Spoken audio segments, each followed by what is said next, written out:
আজ আমি তোমাদের সঙ্গে শেয়ার করছি দারুণ একটা ভিউ।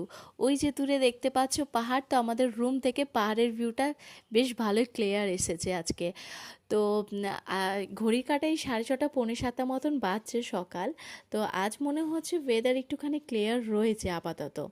তো যাই হোক, আমরা রেডি হয়ে বেরিয়ে পড়লাম দার্জিলিং সাইট সিনের উদ্দেশ্যে। আর্লি মর্নিং যতটা বেরোনোর চেষ্টা করব তত কিন্তু আমাদের জন্যই ভালো। একবার যদি ট্রাফিকে আটকে যাই তাহলে আর কোনো কথাই নয়, 3-4 ঘন্টা গাড়িতে বসে এমনি সময় কেটে যাবে। তো আজকে যে কটা সাইট সিন আছে চেষ্টা করব যে পুরো কভার করে নেবার। আর দেখো, এই সকালবেলা মানে ম্যাল রোডের কাছে এসে কিন্তু বেশ ভালো লাগে, যে যার মতন করে নিজের মতন করে টাইমগুলো স্পেন্ড করে। কেউ এক্সারসাইজ করছে, তো কেউ জগিং করছে। এত সুন্দর মেঘে ঢাকার মধ্যে দেখছি, আবার অনেকে ফটোশ্যুট করছে, কেউ রিলস বানাচ্ছে। তো এই জিনিসগুলো না বেশ ভালোই লাগে। আর এই সময় পুরো ম্যাল রোড বলতে গেলে অনেকটাই ফাঁকা। সন্ধেবেলা তো একটা আলাদা ভাইবস হয়ে যায়, তখন একটা আলাদাই ভিউজ থাকে তখন। তো যাই হোক, আমরা ব্রেকফাস্ট নিয়ে নিয়েছি, গাড়িতে বসে খেয়ে নেবো। আর সকালের ভিউটা আমার খুব ভালো লাগে যখনই আসি না কেন, ওই ম্যাল রোডের ভিউটা।